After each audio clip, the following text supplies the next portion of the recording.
Good afternoon. I hope all of you are having a good start to the school and are getting ready for a happy Labor Day. Certainly, everything seems to have started well from our vantage point over this way, but I hope you've gotten to know lots of kids and reconnected with some kids and got to meet some of our teachers and form relationships there. I really hate not being with you guys today. I always enjoy our back to school guidance meeting. I'm in Montgomery today meeting with Mr. Wilson. If you remember, Dr. Wilson used to be at Homewood. He's with the director of class now, and I'm on the executive council of the board there. So we're meeting today, and then I'm headed south for a long weekend with my church. So looking forward to that. I want to talk to you about two things today briefly. One of them, as you might guess, is professional development. So just to outline a couple of these things, you have got a little packet in front of you of stuff that I've prepared for you. And the first sheet on there should look very familiar. It just outlines all the different professional development meetings that we'll have this year. Typically, those are afternoons a few times a year. We try to we try to clear out testing and make it easier for you there. And then of course there's the two professional development days are a part of that. This year, typically November is a district day and February is a school-based day. For you guys, that's a little bit reversed this year. In February, you will participate in a poverty workshop with the whole entire Edgewood faculty. It's Ruby Payne's Understanding Poverty, and we have two internal trainers for that, Cornelia McDaniel at Hall Kent and Aaron Klotz at Homewood Middle School. So they will lead you guys and the Edgewood faculty in a full day of training that will help you just sort of kind of walk in the shoes of a student in poverty. It's a very, very beneficial workshop. I get something new out of it every time I participate, some element of it.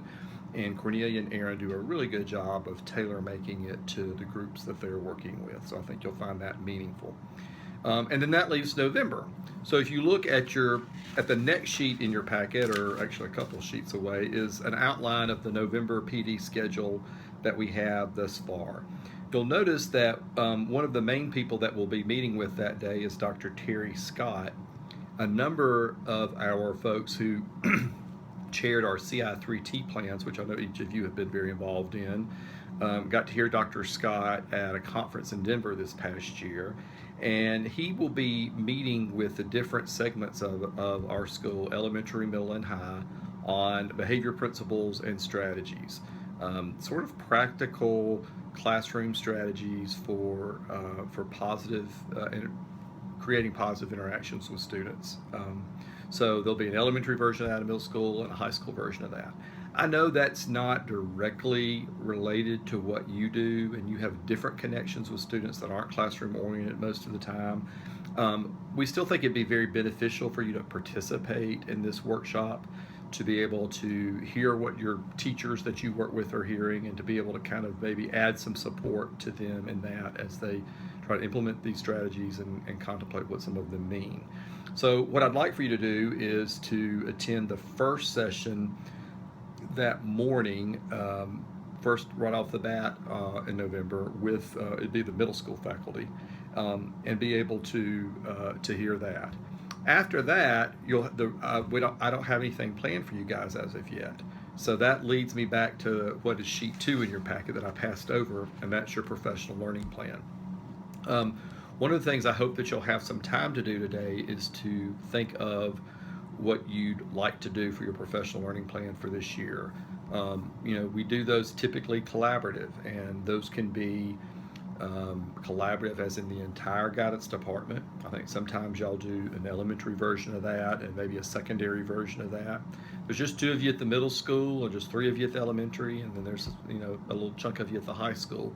So I think it really how you set that up depends on what your focus is for the year, what it is that you feel like that you need and want to learn more about.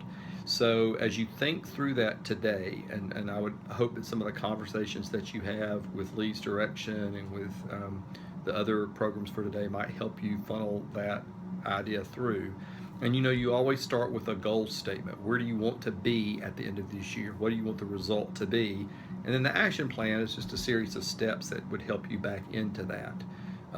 Events that you might do, going to a workshop, those are action steps. That's not a goal. It's not a goal to go to a workshop. That would be an action step. That would be something that might help meet a goal that you might have.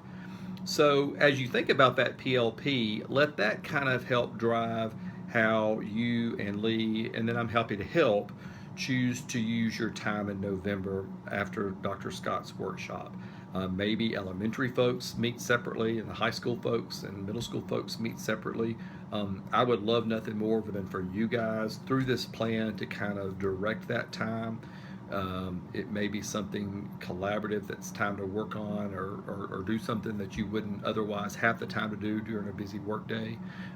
We've got some time to plan that out. That's not urgent right now, but I hope that you'll have some conversation about that, and maybe if you have time today, to get a draft at least of your goal statement and some of the action plans down, steps that are down there, and then of course the rest of that you fulfill as you go through. So that's the professional development and PLP goal for this year. The next thing I want to talk to you about has to do with conference day. I think informally, all 20-something years I've been here, we have kept records of who comes for conference day, and so that we can kind of justify the use of that time. Well, we're having to do a whole lot of different State Department plans. There's a local indicator plan and a program review plan. And the more of that we can do kind of coordinated as a district, sort of the easier it is on everybody. So your APs and I came up with an idea for a program review plan that's simply documenting our efforts to reach out to parents. We were trying to come up with something that is something that we do anyway versus giving us just something else that we have to do. So that's why we came up with Conference Day, because that is something that we do anyway. So all we're looking to do through this is to document participation. I have created a Google spreadsheet that I've shared with you in a folder. That Google folder, by the way, guidance folder, has a copy of your PLP that you can, blank PLP form that you can make copies of and complete. It also has this spreadsheet, and the spreadsheet there's one for each school with the grade level on there, as well as different connections that you might have with students. I typed in the number of students at each grade level at each school based on what they were yesterday as of the 20-day data reports that we have to turn into the State Department. That may change, and so you were free to go in and change that number as it changes. But this is all we want to do for Conference Day and for that week. We want to document our connections with parents, and we want to document what those connections are. I would think that most of those connections are going to be face-to-face conferences, either on October 12th or 13th, the designated conference days, or conferences sometime that week before or after school or during the day. I know sometimes elementary folks especially, y'all try to kind of get them in over the course of a week. We do want to distinguish in our counts which ones are the 12th and 13th and which ones occur during the week. Also, our plan asks us to document if there are any other types of communication. Do we have conferences with people via a phone? Do we have Skype or video with anybody? I don't know that we do that, but if we do, we'd like to document that. Then we're just going to add that line across the total number of people we see at a given grade level and what percentage of the grade level that is, and then we'll document that for the whole school. So I'd like you guys to coordinate that, the guidance department to coordinate that, but how you wish to do that on those forms is up to you. I mean, it may be that you just get teachers to email you that information and you just put it in, or maybe someone at the school front office does that on behalf of all of you. That doesn't matter to me. I just want these forms completed so that I can upload them with the other report parts of that I have to do. I'm happy to answer any questions about that. I've tried to make it as really easy as it can be, and it really is good information to let us know kind of how successful our efforts are at reaching out to the public. The good news is there's no quota percentage, anything that we have to meet. We're simply reporting that as part of a program review that we have to document that we're doing. So if you have any questions about that, I'm happy to answer them. Any questions about your PLPs or professional development, I'm happy to help with that. So have a good rest of your meeting. I look forward to seeing y'all sometime later on.